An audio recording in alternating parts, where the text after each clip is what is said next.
পুরুলিয়া জেলার রাজনৈতিক সমীকরণে বড়সড় রদবদল। বিধানসভা নির্বাচনের প্রাক্কালে তৃণমূল শিবিরে বড়সড় ধস নামিয়ে বিজেপিতে যোগ দিলেন জেলা তৃণমূল মহিলা কংগ্রেসের সভানেত্রী মিনু বাউরি। শনিবার বাগমুন্ডিতে কেন্দ্রীয় স্বরাষ্ট্রমন্ত্রী অমিত শাহের উপস্থিতিতে তিনি পদ্ম শিবিরে সামিল হন। এই হাই ভোল্টেজ দলবদল নিয়ে রাজনৈতিক মহলে শোরগোল শুরু হয়েছে। এ বিষয়ে রঘুনাথপুর 2 নম্বর ব্লক বিজেপি কার্যালয়ে সাংবাদিকদের মুখোমুখি হন দুই বিজেপি নেতা দীনবন্ধু চক্রবর্তী এবং শীতল নাগ। সাংবাদিকদের প্রশ্নের উত্তরে দীনবন্ধু চক্রবর্তী ও শীতল নাগ জানান, দলের শীর্ষ নেতৃত্ব মিনু বাউরির রাজনৈতিক গুরুত্ব বিচার করে তাকে দলে নেওয়ার সিদ্ধান্ত নিয়েছেন। তারা মিনু বাউরিকে দলে স্বাগত জানান এবং বিশ্বাস প্রকাশ করেন যে তার উপস্থিতি দলকে আরও শক্তিশালী করবে। জেলা তৃণমূলের একজন মহিলা নেত্রীর বিজেপিতে আসা জেলা রাজনীতিতে নতুন মাত্রা যোগ করবে বলে তারা মনে করছেন।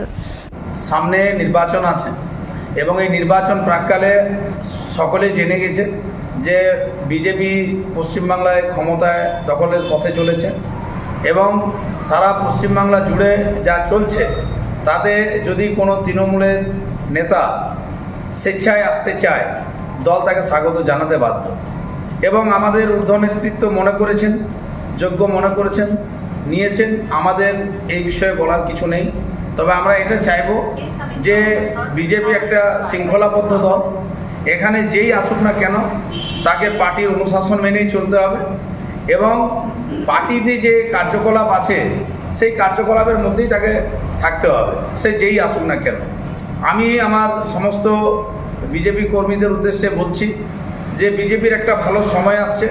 আপনারা দেখুন, এই মাত্র 24 ঘন্টাও বের হয়নি যেখানে একটা সেলিব্রিটিকে এনে চেলিয়ে আমার বুকে একটা প্রচার অভিযান তৃণমূল চেষ্টা করেছে লোক দেখানো, কিন্তু সেখানে দেখা গেল দলেরই ঊর্ধ্ব নেতৃত্ব সেগুলোকে মেনে নিতে পারছে না তৃণমূলের।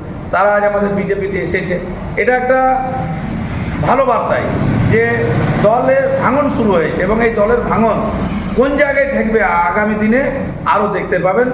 তৃণমূলটা যত ভোট সামনে আসবে তৃণমূলটা ভেঙে শেষ হয়ে যাবে এবং এমনিতেই তৃণমূলের হাজারটা গোষ্ঠী, যদিও এটা তাদের আভ্যন্তরীণ বিষয়, তবু বলছি যেটা মানে হাজারটা গোষ্ঠী, কে কার গোষ্ঠী কেউ মানে না, কিন্তু মানে ওরা বুঝে গেছে যে তৃণমূলও থাকছে না, তাই তারা এখন বিজেপিতে আসছে।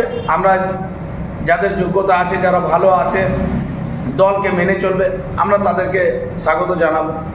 ধন্যবাদ। আপনার পরিচয়? আমার পরিচয়, আমি দীনবন্ধু চক্রবর্তী, জেলার ডিস্ট্রিক্ট সেক্রেটারি এবং আমাদের সম্মানীয় বিধায়ক প্রার্থী যিনি আছেন নদিয়াচন্দ বাউরি, বর্তমানে আমি ইলেকশন এজেন্ট আছি। এই যে মহিলা প্রেসিডেন্ট তৃণমূলের যোগদান করলো, এই বিষয়ে আপনি একটু বলুন। যোগদান করেছে ভারতীয় জনতা পার্টি, একটা সুশৃঙ্খল দল, বড় বৃহত্তর একটা গণতান্ত্রিক পার্টি। তো সেখানে ঊর্ধ্বতন আমাদের যারা আছেন তারা চিন্তাভাবনা হয়তো করেছেন যে কাকে নেবে না নেবে, সকলকে আমাদের স্বাগতম জানাতেই হয়, তাই উনি এসেছেন। এতে আমাদের সিদ্ধান্তের কিছু নেই, এটা দলের ঊর্ধ্ব নেতৃত্ব যারা আছে তারা সিদ্ধান্ত নিয়েছেন। আমরা যেভাবে করবো, আমাদের শুধু একটা লক্ষ্য যে 2026-এ এখানে বিজেপি সরকার প্রতিষ্ঠা করা এবং তার সাথে সাথে মানুষের যে ঢল এবং তৃণমূলের যে অবাধ দুর্নীতি তার প্রতিবাদে মানুষ মোক্ষম জবাব এই ভোটে দিচ্ছে। অর্থাৎ আমরা 2026 এখানে সরকার যে প্রতিষ্ঠা করছি তার একটা বড় ইঙ্গিত বহন করতে চলেছি। আপনার নাম? আমি বিধানসভা কনভেনর শীতল নাগ।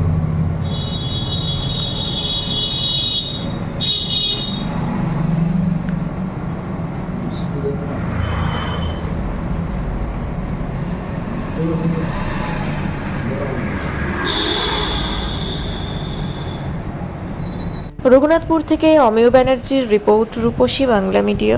আপনারা দেখছেন রূপসী বাংলা মিডিয়া। এখন একটা ছোট্ট বিরতি, ফিরে আসছি বিরতির পর। পুরুলিয়ায় পাত্রপাত্রী যোগাযোগের একমাত্র বিশ্বস্ত প্রতিষ্ঠান বিবাহ পরিচয়। আপনার মনের মতো জীবনসঙ্গী খুঁজতে পাশে রয়েছে বিবাহ পরিচয়। তাই আর দেরি না করে আজই যোগাযোগ করুন বিবাহ পরিচয়। Municipality commercial complex, 2nd floor, Chaibasa road, opposite PWD office, Purulia. Mobile নম্বর 9232440272। ফিরে এলাম বিরতির পর। আপনারা দেখছেন রূপসী বাংলা মিডিয়া।